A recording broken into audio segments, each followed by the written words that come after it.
Bienvenue dans cette nouvelle vidéo. Aujourd'hui, on va voir pour moi les 5 meilleures audiences à target sur Snapchat. Donc bien sûr, il faut toujours prendre du recul sur ce que je dis. Là, je vais vous donner 5 audiences pour moi qui cartonnent quasiment à chaque fois sur Snapchat. Il faut bien le mettre en relation avec le marché qu'on target. Donc moi, à chaque vidéo que je fais, c'est orienté donc sur le marché français, mais aussi en fonction du produit et de la niche dans laquelle on est. Donc aussi au type de sexe et aussi au sexe auquel on va vendre, si c'est homme ou femme. Donc maintenant que vous avez toutes les informations, on va pouvoir passer à mon classement. Bien entendu, petit disclaimer, si vous utilisez ces 5 audiences mais que vos créations sont claquées, que vos sites sont claqués, que vous n'avez pas fait de bonne strat auparavant sur Snap, ça ne fonctionnera pas. Mais bien souvent, ces audiences cartonnent. Donc tu vas bien le comprendre, je vais te faire un classement de la 5e à la première. Et la première est bien souvent celle qui cartonne le plus, tu as bien compris, c'est pour mon putain de watch time. D'ailleurs, n'hésite pas à t'abonner, partager si tu veux qu'on travaille ensemble. Prends un petit rendez-vous dans le lien de la description. Comme tu sais, depuis quelques semaines, Snapscale, donc ma formation est sortie, elle est seulement à 97 € pour le moment. Donc n'hésite pas à la prendre. Ça sera dans le premier lien de la description. C'est parti pour le 5e intérêt. Donc pour moi, c'est Pet Lover. Et je vais vous donner à chaque fois donc le nom de l'intérêt et surtout pourquoi. Pourquoi Pet Lover fonctionne? Parce que souvent on a des gens qui ont l'habitude d'acheter sur internet parce que ils ont des animaux, c'est une audience qui est assez chaude parce que c'est des gens aussi qui sont assez vieux. Je rappelle que la moyenne d'âge est de 26 ans sur Snap, mais plus particulièrement, on n'a pas forcément des animaux chien-chat assez tôt. Donc bien souvent, les personnes présentes dans cette niche ont du pouvoir d'achat. Il faut toujours vous demander que consomment les personnes qui pourraient potentiellement acheter votre produit. Là, si vous avez une cible assez vieille, clairement aller sur du Pet Lover. Ça peut être vraiment intéressant parce que les personnes achètent donc sur internet comme je dis, mais c'est des personnes qui sont assez âgées, donc qui ont le pouvoir d'achat, qui ont l'habitude de consommation. Toujours vous demander où est-ce que pourrait se trouver mon avatar client lorsque je target quelqu'un. Donc une audience, vous ne vendez pas du gamer, allez pas target du gamer si demain vous vendez des produits de beauté. Vous savez que potentiellement, surtout pour les filles, et vous êtes target que gamer homme. Je vais pas vous mentir, les algorithmes sont super puissants aujourd'hui, plus besoin comme avant vraiment de les segmenter. Après, on peut toujours le faire, ça peut être toujours intéressant, il faut vraiment tester un maximum de choses, c'est toujours en fonction des produits, des stratégies, des marchés.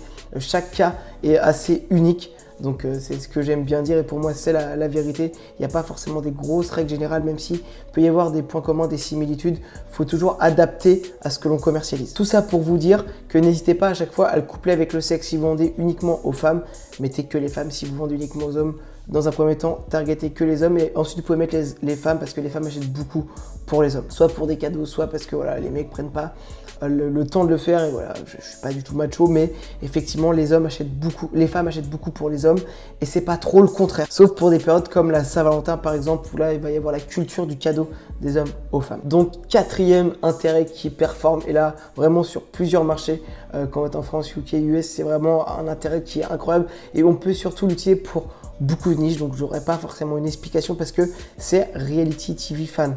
Donc à chaque fois que je vais donner en anglais, tu les traduis sur être fan de tes réalités, malgré que j'ai un accent éclaté. Souvent mes BM Snaps sont en anglais, donc j'ai pris l'habitude d'avoir donc les noms des audiences en anglais. Donc Reality TV Fan, c'est vraiment quelque chose qui fonctionne parce que c'est un segment de personnes. Je sais pas pourquoi, peut-être parce que beaucoup d'influenceurs de télé-réalité à l'époque ont fait. Donc là j'essaye de comprendre, c'est pas des choses qui sont écrites. Clairement, ce sont des déductions personnelles. Mais potentiellement, c'est des personnes qui avant ont vu beaucoup de placements de produits, ont eu l'habitude d'acheter. Donc c'est vraiment une audience qui est bien souvent chaude à l'achat. Donc je vous la conseille, pas forcément de limite d'âge, même si toutes les campagnes, vous me les balancez en 18 ans minimum.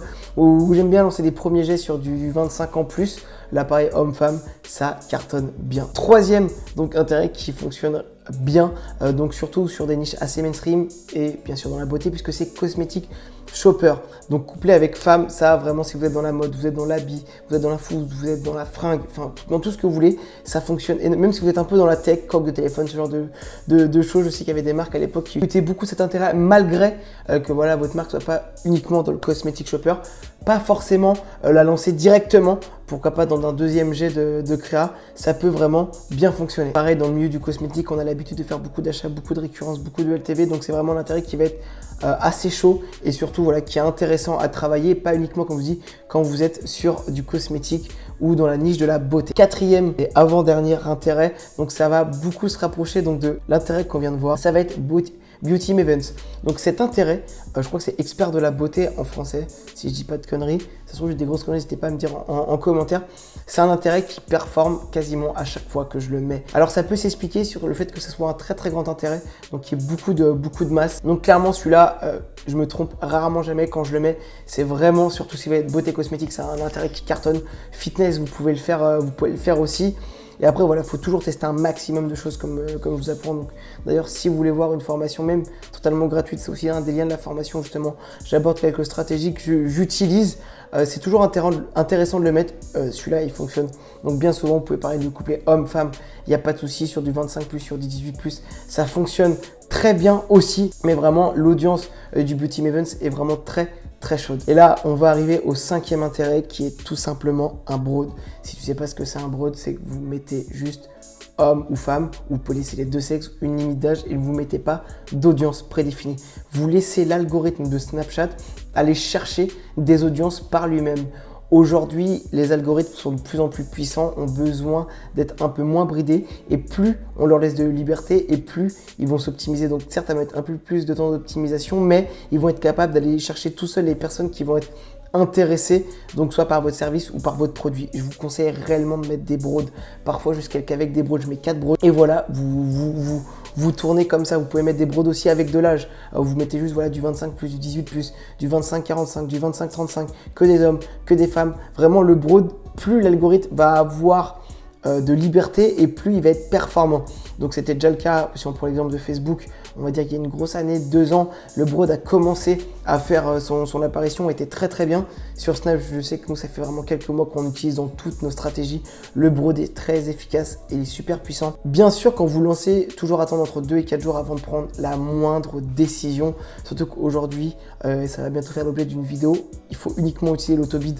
Vous pouvez faire du target cost, voilà, si vous voulez tester, mais pour ce qui est en target cost, c'est vraiment le bordel. L'algorithme de Snapchat est vraiment devenu de plus en plus puissant. Il a de plus en plus de data. Il y a énormément d'utilisateurs. Ça fait plus de 10 ans que Snapchat existe, donc dites-vous qu'il y a énormément de data. Donc clairement, vous mettez un broad et ça peut vraiment faire la différence. Moi, j'ai déjà vu des intérêts qui sont éclatés. Vous mettez du broad et vous avez de très bons retours sur investissement. Donc voilà, je vous ai fait une petite liste de 5 intérêts qui peuvent vous servir. Tu connais la chanson, abonne-toi, partage comme tu fais d'habitude.